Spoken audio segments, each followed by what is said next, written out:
নবীজি যত জীবনে কথা বলেছেন কার কথা? নিজের কথা না কার কথা? মন গড়া না আল্লাহর কথা? আল্লাহর কথা। আল্লাহ তাআলা কি শক্ত কথা বলেছেন?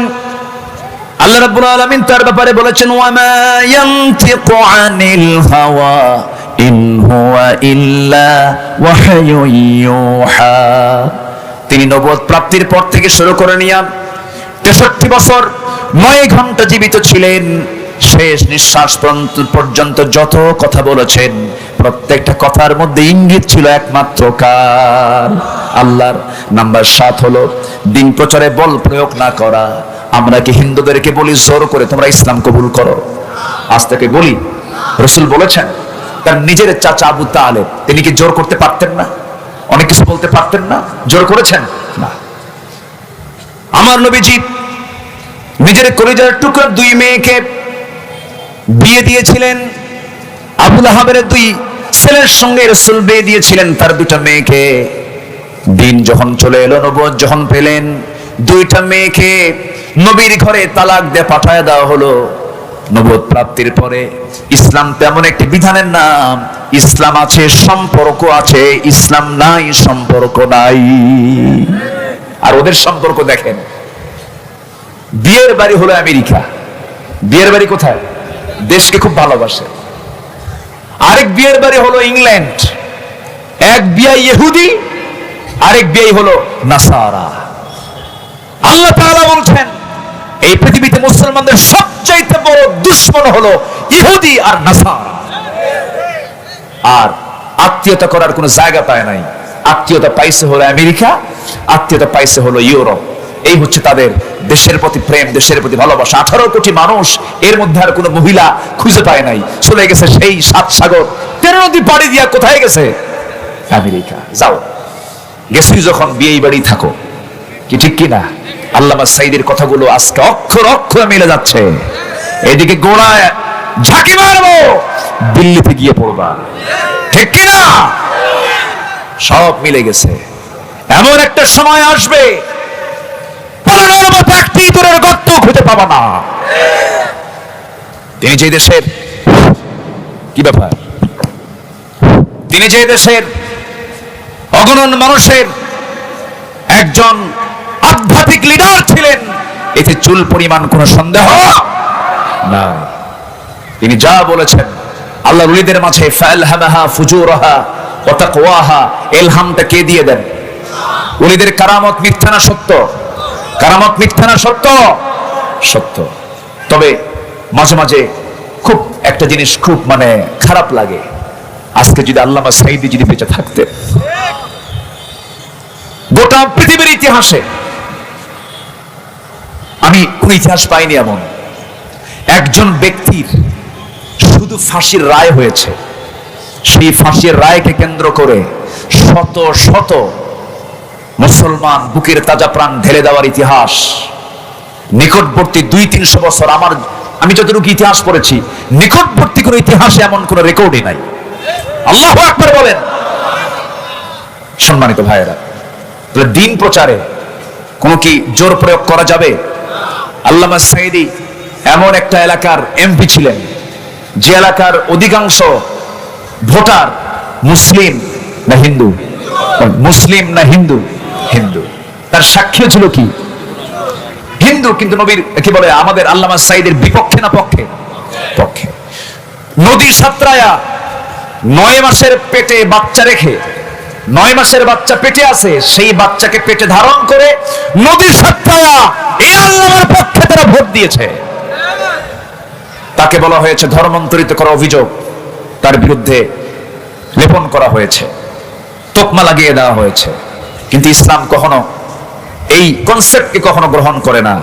আমার নবীজির নিজ ঘরের আপন চাচাকে কখনো তিনি জোর প্রয়োগ করেননি, বলেননি।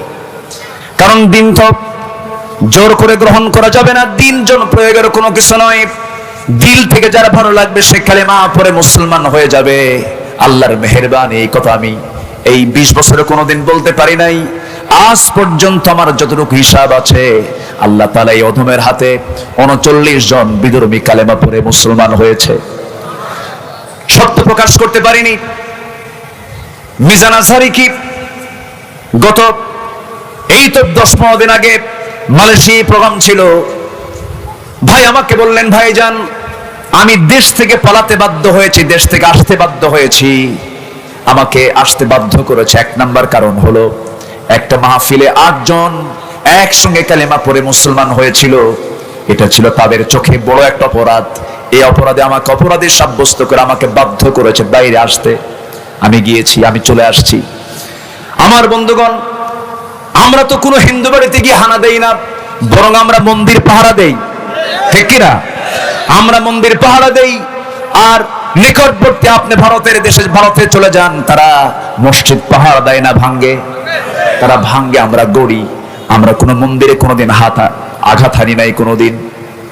কোন হিন্দু ভাইকে আমরা বলি না, ভাই কালেমা যদি না পড়িস তোর খবর আছে, এমন কথা ইসলাম কখনো বলতে বলে না। কারণ আল্লাহ রাব্বুল আলামিন বলে দিয়েছেন রাসূলকে, লা ইকরাহা ফিদ্দিন, দ্বীনের ব্যাপারে কোনো জবরদস্তি নাই। রাসূল যখন চাচাকে বললেন, চাচা আপনি কালেমাটা পড়েন, জেল তামার সঙ্গে খাটলেন। আবু তালেব বলে, মুহাম্মদ শোনো, হাসবুনা মা ওয়াজাদনা আলাইহি আবাআনা, আমাদের জন্য যথেষ্ট, আমার বাপ দাদা যা কিছু রেখে গেছে এর বাইরে যাব না, আমার বাপ আমার দাদা যা করে গেছে এর বাইরে যাব না। রাসূল কিচ্ছু বললেন না। মারা যাবেন, মারা যাওয়ার আগ দিয়ে যখন নবীর কানে সংবাদ চলে আসলো চাচা অসুস্থ, অসুস্থের পাশে গিয়ে, চাচার পাশে গিয়া শিওরে বসলেন, মাথা থেকে পা পর্যন্ত হাত বুলাইয়া দিলেন। হাত বুলাইয়া দিয়া দিয়া আদর করে করে বলছে, চাচা ভাষা শিখালেন, কথা শিখালেন, ব্যবসা শিখালেন, আমাকে বিয়ে করালেন, আমাকে সবকিছু আপনি আমাকে আগলাইয়া দিলেন। জন্মের পূর্বে বাপ হারাইছি, জন্মের পরে মা হারাইছি, 8 বছরে দাদা হারাইছি। ওই যে আপনি পিতার ভূমিকা পালন করে আজ পর্যন্ত যে কষ্টগুলো আমার জন্য করে গেলেন, পুরো কালেমা পড়া লাগবে না, একবার শুধু বলবেন লা ইলাহা ইল্লাল্লাহ মুহাম্মদ সাল্লাল্লাহু আলাইহি ওয়াসাল্লাম বলার দরকার নাই, লা ইলাহা ইল্লাল্লাহ এতটুকু আপনি বলেন, আমি আপনার জন্য নিজে রাসূল আপনার জন্য বেহেশতের জামিন হয়ে যাব। শুধু একবার বলেন। আমার নবীজির সবচেয়ে বড় আফসোস হয়েছিল সেদিন। শানানুল তাই বলে, আমার নবীজির চোখের পানি দিয়ে দাড়িগুলো বেঁধে যাচ্ছিল। আবু তালেব কি করেন নাই? অনেক সাহাবিয়াত অবদান রাখতে পারেন নাই, যে অবদান আবু তালেব রেখেছিলেন। নবীজি আঘাতপ্রাপ্ত হন, আবু তালেব সামনে দাঁড়ায় বলে, আবু জাহেল আমার চোখের সামনে মুহাম্মাদের একটা চুল তুই ক্ষতি করবে, একটা চুল আঘাত করবে, আমি তোকে ছাড়াবো না। তাকে ডান থেকে বাম থেকে সব দিক থেকে রাসূলকে পাহারা দিয়েছে যে লোকটা, তার নাম হচ্ছে আবু তালেব। নিজের চোখে রাসূলের অনেক আশ্চর্য ঘটনাও দেখেছে। এ আবু তালেব আমার নবীজি জন্ম নিয়েছেন, জন্ম নেওয়ার পর মার চোখে আনন্দ থাকার কথা, কিন্তু মার চোখে কোনো আনন্দ নাই। কেন আনন্দ নাই? স্বামী নাই।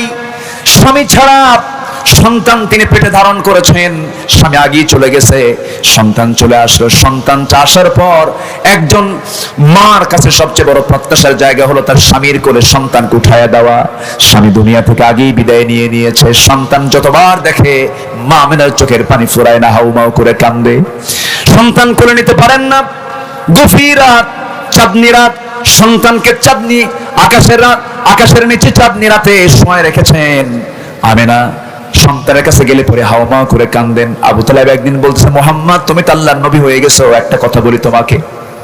কি কথা চাচা আপনি বলেন? তুমি যখন জন্ম নাও 2 থেকে 3 দিন বয়স, তোমার মা তোমার কাছে থাকে না, তোমাকে দেখলে হাওমা করে কান্দে, তোমাকে একা চাঁদনি আকাশের নিচে শোয়ায় রেখেছে, তোমার পাশে কেউ নাই, তুমি হাত পা নড়াচড়া করছো। আমি নিজের স্বচক্ষে, আমি নিজের চোখে দেখতে পেলাম, তুমি তোমার ডান হাতটা যখন বাম দিকে নাও, চাঁদটা তোমার হাতের সঙ্গে বাম দিকে আসে। আবার যখন তোমার হাতটা যখন আবার ডান দিকে নাও, চাঁদটা ডান দিকে যায়। আবার 2 হাতটা যখন টেনে টেনে নিচের দিকে নিয়ে আসো, চাঁদটাও তোমার চোখের কাছাকাছি চলে আসে। এই যে চাঁদটা ডানে যায়, চাঁদটা বামে যায়, নিচের দিকে চলে আসে, কাছাকাছি চলে আসে। এটাকে সত্য দেখছি না মিথ্যা দেখছি? রাসূল বলেন, চাচা জন্মের পূর্বে আমার বাপ মারা গেছে, আমার আব্বা দুনিয়া থেকে আগেই বিদায় নিয়েছেন।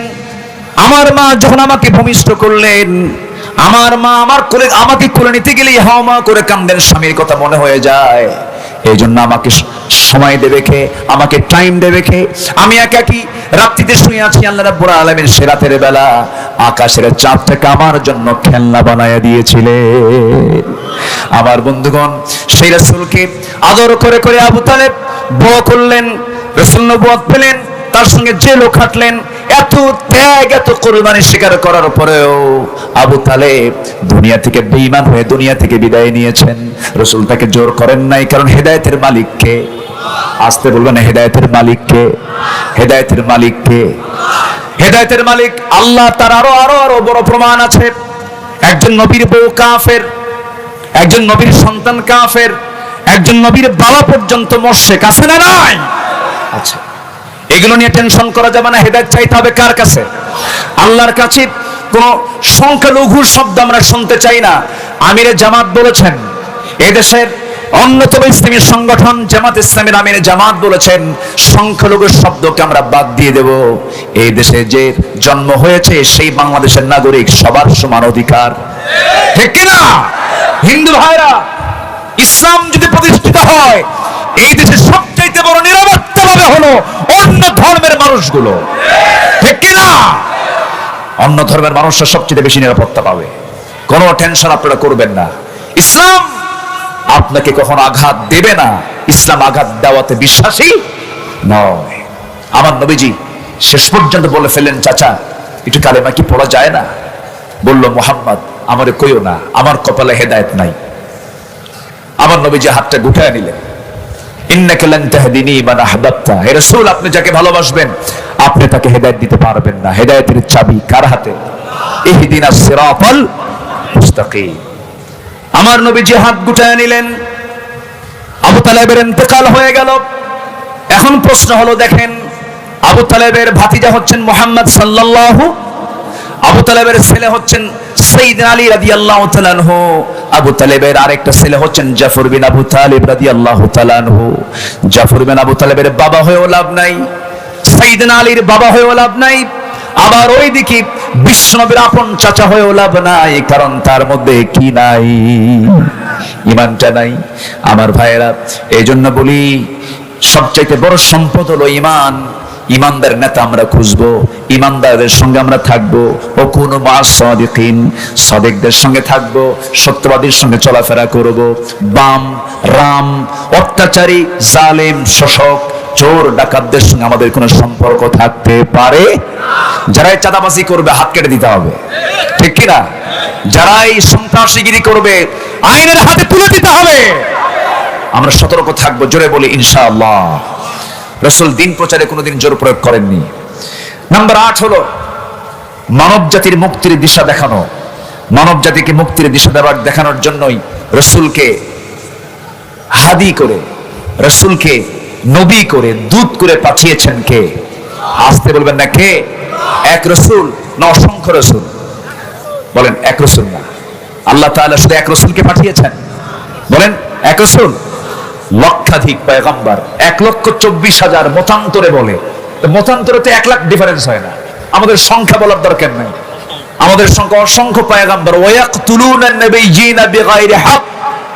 এক কথা, আল্লাহ তাআলা লিকুল্লি কওমিন হাদ, এমন কোন কওম নাই যে কওমের জন্য আল্লাহ তাআলা নবী পাঠান নাই। আল্লাহু আকবার বলেন। প্রত্যেকটা কওমের জন্য নবী পাঠিয়েছেন তিনি কে? আল্লাহ তাআলা। সকলের জন্য নবী পাঠিয়েছেন, কিন্তু সকল পয়গম্বর ছিলেন হলো আঞ্চলিক নবী। কি নবী বলেন? কওমের নবী। আর আমার নবী কি আঞ্চলিক না বিশ্ব? বলেন আঞ্চলিক না বিশ্ব? আচ্ছা, সকল উম্মত ছিল আঞ্চলিক উম্মত কি, আর আমরা হলাম কি বিশ্ব উম্মত, বিশ্ব নবীর উম্মত আমরা। তাহলে আমাদের ডিগ্রি কি কম না বেশি? আমাদের নবীর ডিগ্রি কম না বেশি? আমাদের কোরআনের ডিগ্রি কম না বেশি? বেশি। সব দিক থেকে যদি বেশি হয়, আমাদের সম্মানটা কম হওয়ার কথা না বেশি হওয়ার কথা? সাইয়েদনা মুসা আলাইহিস সালাতু ওয়াস সালাম মাঝে মাঝে বলতেন, আল্লাহ আমারে নবী না বানায়া শেষ নবীর যদি পয়গম্বর, শেষ নবীর যদি উম্মত করে পাঠাতে আমি নিজেকে ধন্য মনে করতাম। আল্লাহু আকবার। বিশাল ব্যাপার। অতএব সে বিশ্ব নবীর উম্মত আমরা হতে পেরেছি। আমাদের চ্যালেঞ্জ সামনে একটাই, সেটা হলো কোন আইন মানি না আল্লাহর আইন ছাড়া। এক কথায় আমাদের একটা কথাই সিদ্ধান্ত চূড়ান্ত করতে হবে, যে নেতা কোরআন নিয়ে থাকবে সে নেতাই হবে আমার নেতা। যে নেতার সাথে কোরআন নাই, মুখে থুতু মারবো, জুতা মারবো আমরা। রাজি আছেন কারা কারা? হাত উঁচু করে দেখা।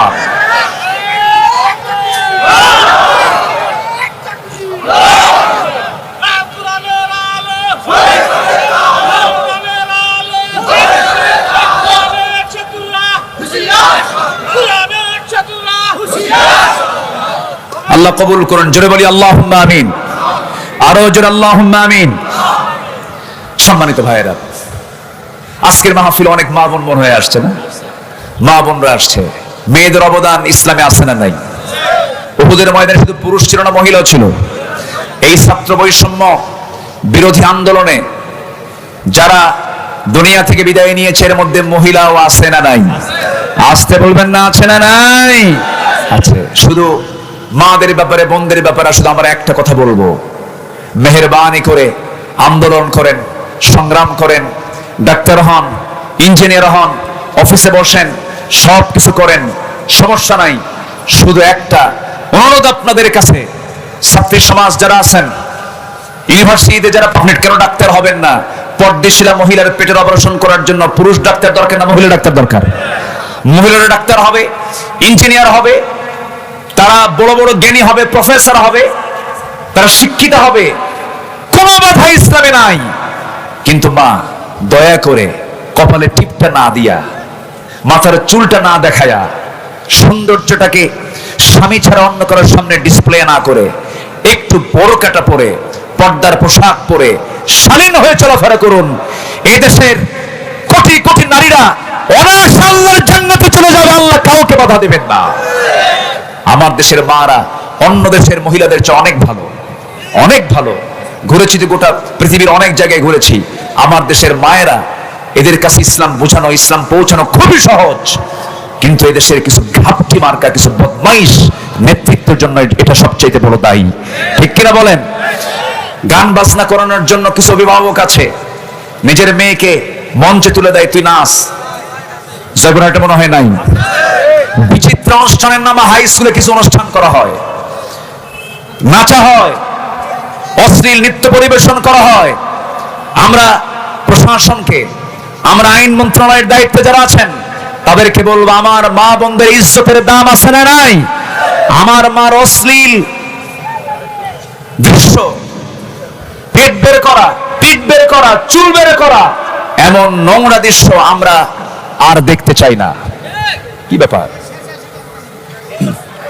হ্যাঁ, বিদ্যুৎ আসছে?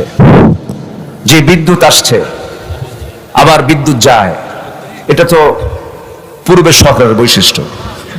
এখন এটা যদি আমাদের এখনো হয়, কেবল শুরু হলো তো, এখন শিশু তো, বাচ্চার বয়স কয় মাস? হয়নি তো 1 মাস, একদিন শর্ট আছে। তো বাচ্চার বয়স যদি 1 মাসই না হয়, ও তো দুধ খাইতে হয় কেমনে তাও তো জানে না। একটু সময় দেন। তারা যা খাইছে, 18 লক্ষ কোটি টাকা ঋণ, আর 11 লক্ষ কোটি টাকা দেশ থেকে পাচার। এটা কি পুকুর চুরি না সাগর চুরি? 1 সাগর না 7 সাগর? সাবাত আবহুর সব চুরি করে নিয়ে চলে গেছে। ওরা জানে আমরা আর কোনোদিন বাংলার জমিনে ঠাঁই পাবো না। একেবারে খাইছে। যা নিয়ে গেছে তা দিয়া 500টা পদ্মা সেতু হতো, শত শত মেট্রো রেল হতো।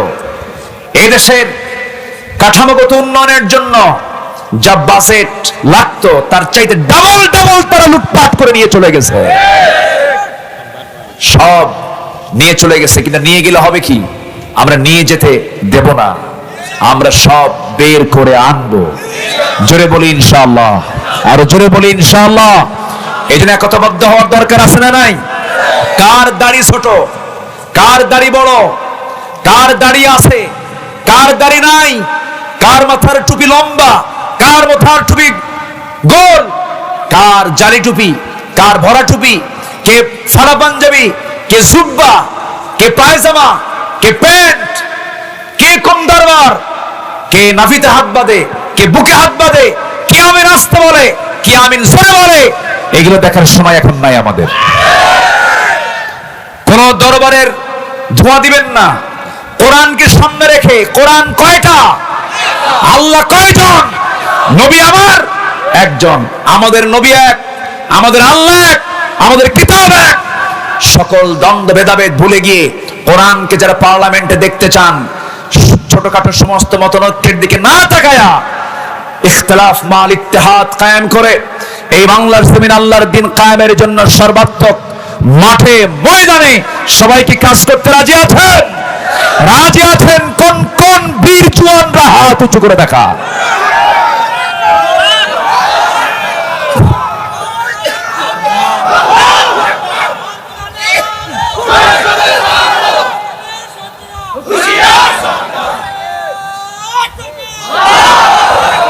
আল্লাহ কবুল করুন, জোরে বলি আল্লাহুম্মা আমিন।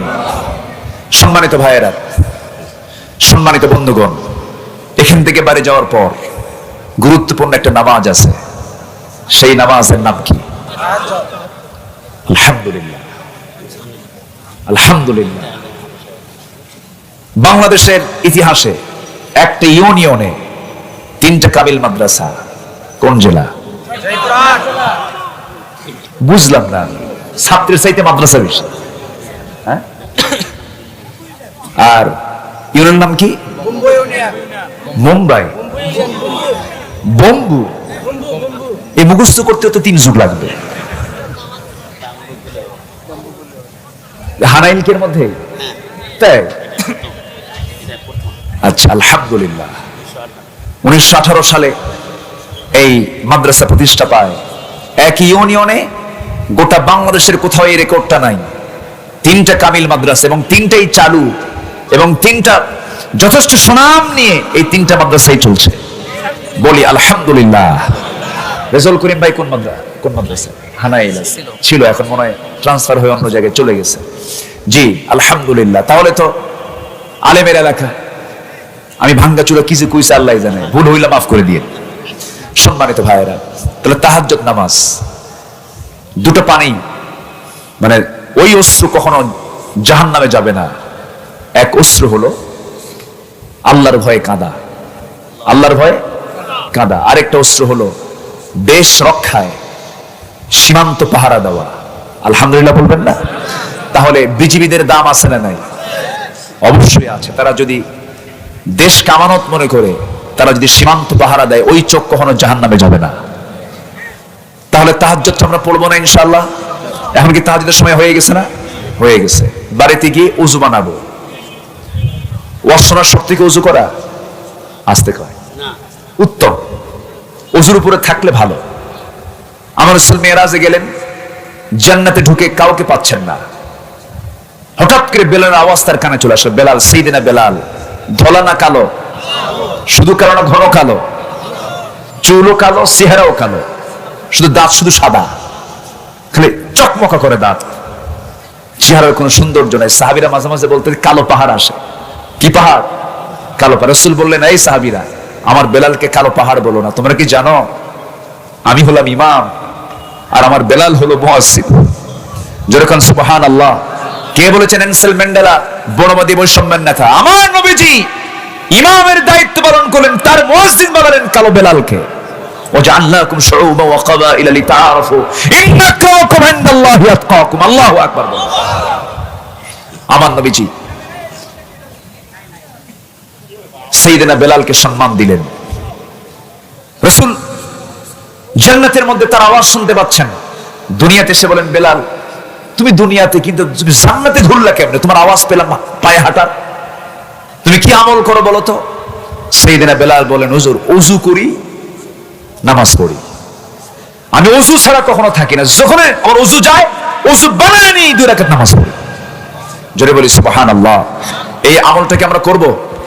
জোরে বলি ইনশাআল্লাহ। আরো জোরে বলি ইনশাআল্লাহ। আমাদের নাগরিক হতে হবে আদর্শ নাগরিক। 1 নম্বর আদর্শ নাগরিকের চরিত্র হবে নামাজি না বেনামাজি? আপনি নামাজি হবেন না, এই রাষ্ট্রের আপনি হক নষ্ট করছেন। একটা আদর্শ দেশের আদর্শ নাগরিক হতে হলে প্রথম শর্ত হলো কয় ওয়াক্ত নামাজ? 5 ওয়াক্ত নামাজ আমরা কেউ ছাড়বো না। রাজি আছেন কারা কারা? হাত উঁচু করে দেখান। জোরে বলি ইয়া আল্লাহ।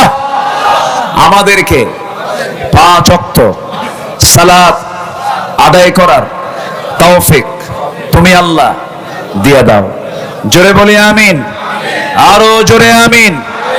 আরো জোরে আমিন। হাত নামান। বাড়ির বউ কাউকে দেখাবেন না। বাড়ির বউ পাবলিকের না স্বামীর? পাবলিক করে এমন স্বামী আছে না নাই? বউ কি পাবলিক না পার্সোনাল?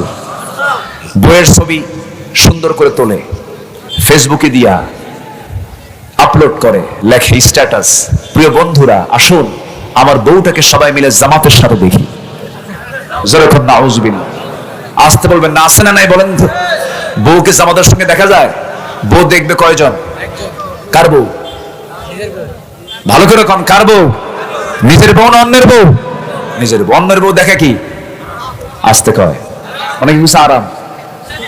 আরাম না হারাম? আরো জোরে, আরো জোরে।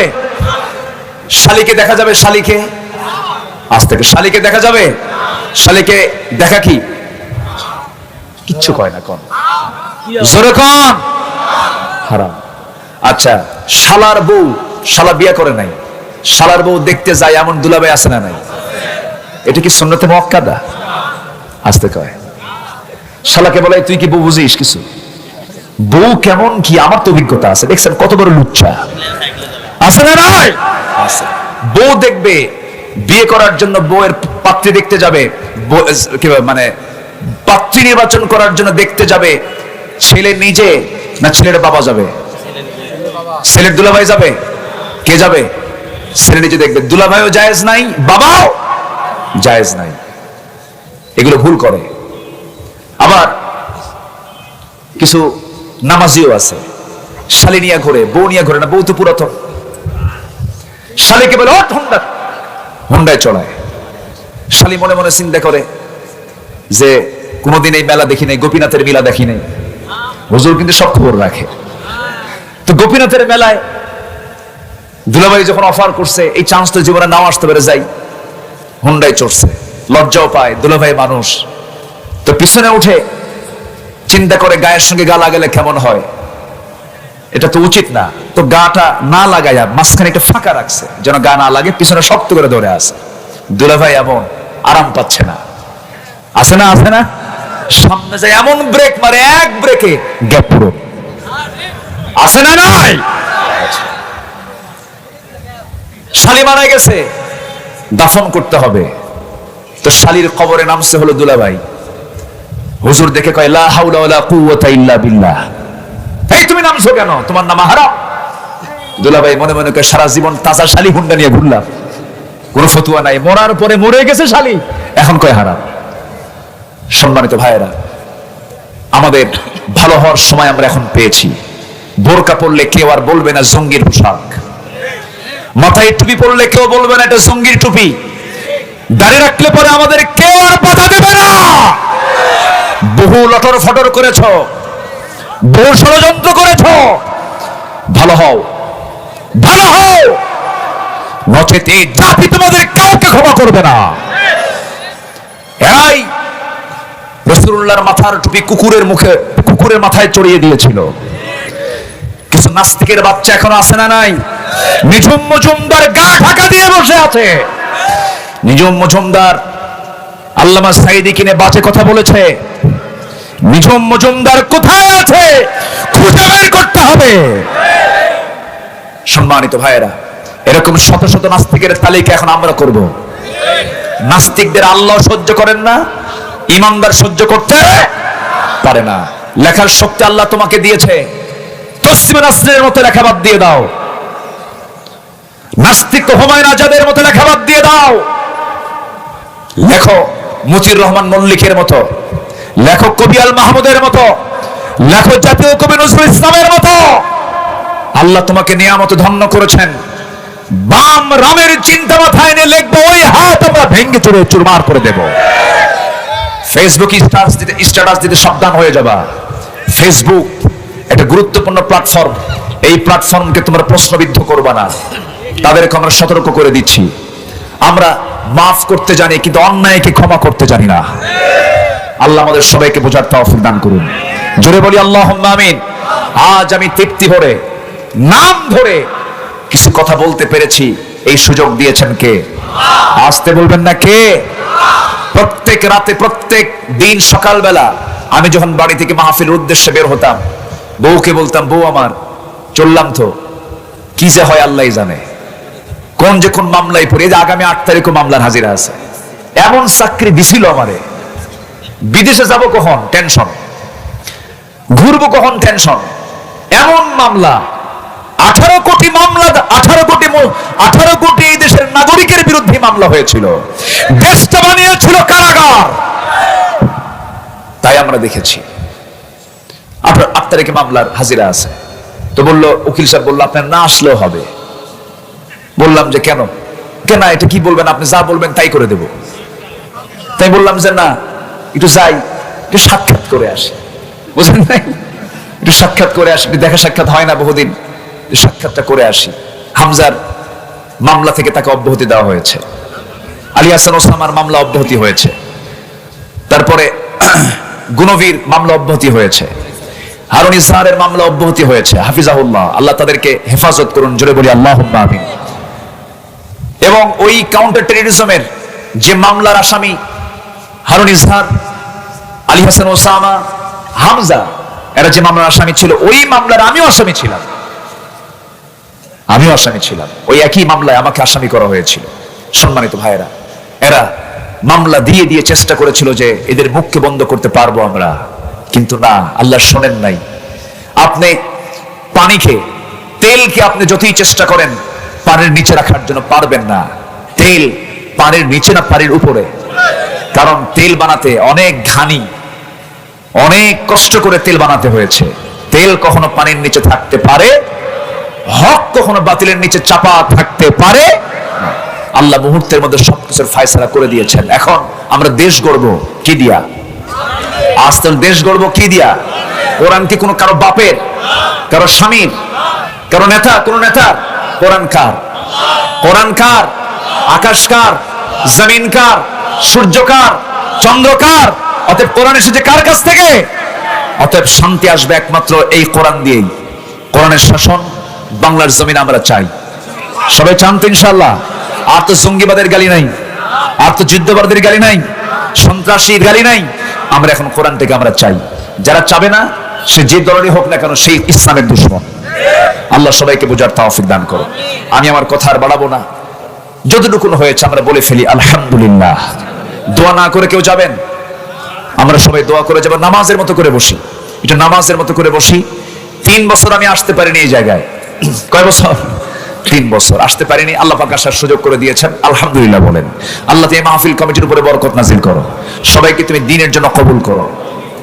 ঢাকির প্রত্যেকটা ঘরকে তুমি ইসলামের দুর্গ বানায় দাও। হ্যাঁ, আচ্ছা, দেখা যাক। আপনারা বসেন, নামাজের মতো করে বসেন। ও আচ্ছা, মাহফিলটা মসজিদের না? জি, মাহফিলটা মসজিদের। আপনারা কি দিয়েছেন জানি না মসজিদের জন্য। মসজিদ মানে অ্যাপ্লিকেট হয়ে আছে, প্রার্থী হয়ে আছে। মসজিদটা কার ঘর? জি, আল্লাহুম্মা আমিন।